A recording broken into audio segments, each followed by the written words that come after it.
Hello, welcome back to the channel. Now today's video is all about emergency preparedness, or more commonly known as prepping.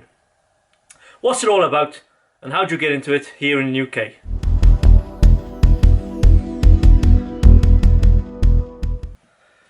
Now, since my very small interview with Dan on Sky News, I'm kind of a big deal. I've been inundated with emails, phone calls on how to start prepping and what to do first. So I thought I'd do a short video on my thoughts about it. Now, over the last few months there's been a plethora of UK based prepping channels popping up on YouTube, mostly on how to buy cheap food and storing it. Now that's great for some folks, and there's also been a lot of emphasis on the Ukraine issue and cost of living crisis. But here in the UK, the prepping community has been around for a good many years, and it's not just a recent fad. Yes, we're living in a time where it's almost like one crisis after another, almost by design. And a lot of people, I think, are losing faith with the governments and their ability to protect them from these events. And probably instead are taking more matters into their own hands to protect themselves and their family from any future disasters. Broke into the wrong goddamn rec room, didn't you? That, in essence, is what prepping's all about and what a prepper is. Yeah, it's a tale for rubber duck. Now, if you had a room full of people who call themselves preppers and you ask them what it is to be a prepper, you'd probably get many different answers. And this is just my take on it. Ooh. Now, there are many reasons why you should prep, and this will depend on the individual and where you live. Now, in some parts of the world, it could be natural disasters that you're preparing for, such as wildfires, flooding, hurricanes, volcanic eruptions, earthquakes, crop shortages, or even snow.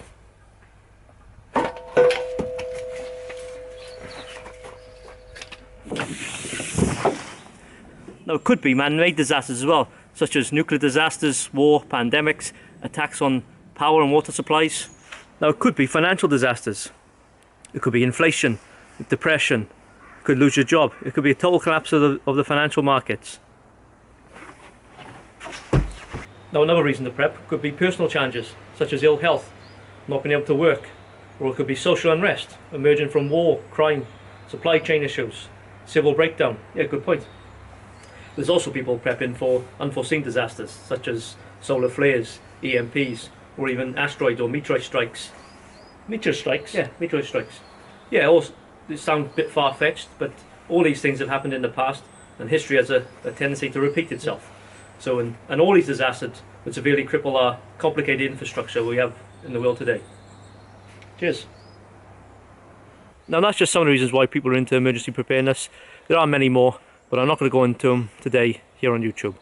Some people have the impression of preppers just running around the woods waiting for disaster strike or impending doom. What was that? Yes, there might be some like that, but it's a very small part of it.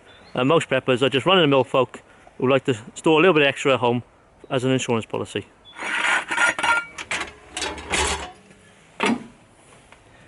Now, you might have used such terms as bug it in or bug it out, or bug out bags. Now, UK prepping slightly different than America, but here in the UK I feel the prepping falls into a number of different categories. And here at the bug out shop I tend to see all elements of prepping. And the one group of preppers I see in the shop here quite regularly is the people who are into self-sufficiency. Now, these are, trying to live off the grid as much as possible, growing their own food, producing their own power and water, and they tend to have enough supplies at home to see them through any disaster or situation they find themselves in. At the end of the day, if there is a SHTF situation, no matter how much food you've got stored, your beans are going to run out at some point, and that's when you've got to learn to either hunt for food or grow your own. So yeah, grow your own food, that's one option. It's not as easy as it sounds, but it's always good to have a seed bank or seed store just in case. Now, another part of prepping is the home prepper. So these are folks who just like to store a bit of extra food at home. They could be canning their own fruit and veg, or jarring it, preserving, or they're just storing long-term foods like freeze-dried or pre-made meals, army rations. So having this little extra food and supplies at home, it can be reassuring. Now, if there is a disaster or SHTF situation, and you've got all your supplies at home and all your food, and you intend to stay in there, this is what you call bug it in.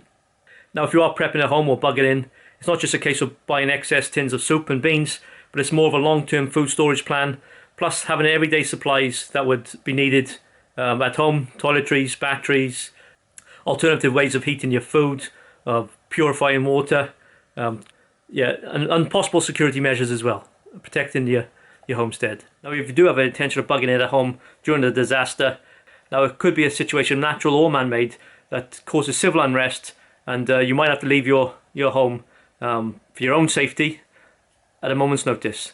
This is where having a bug-out bag or a go bag and a bug-out plan comes into play. Survivalists are another group of the prepper community whose plan is to escape any impending disaster or SHTF situation or civil unrest, and they're quite happy of grabbing a go bag, a bug-out bag, leaving at a moment's notice, and survive in another location, a bug-out location, for a period of time until such disaster has disappeared or they got other alternative plans. Now all these elements of prepping, they're not mutually exclusive, and some preppers will have some, if not all, these parts or elements as part of their prepping plan. Now I've done previous videos on bug-out bags, what we sell in the shop.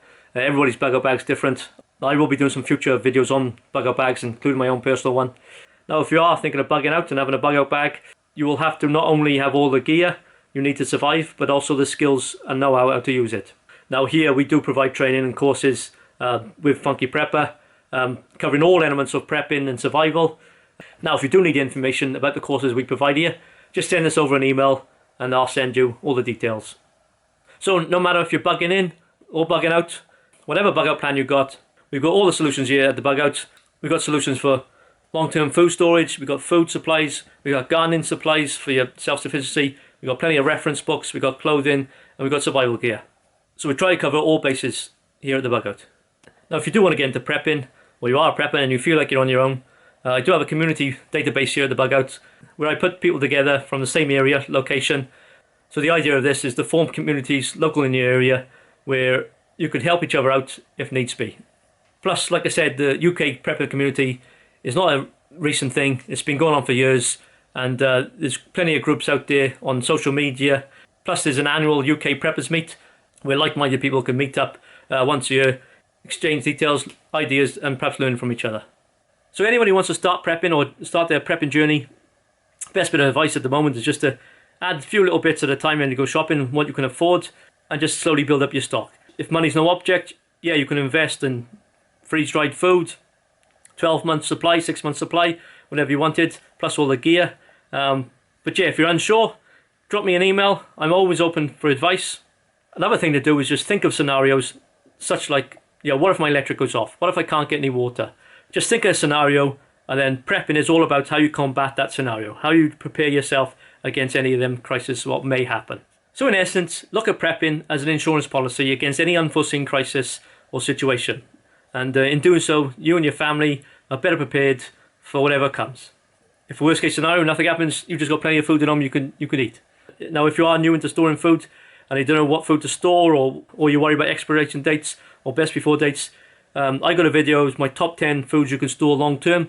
Check that out. Plus I got other videos on bug out bags and all sorts, so yeah, check them out as well. And that's it guys, thanks for watching. Don't be scared, be prepared, and I'll catch you next time.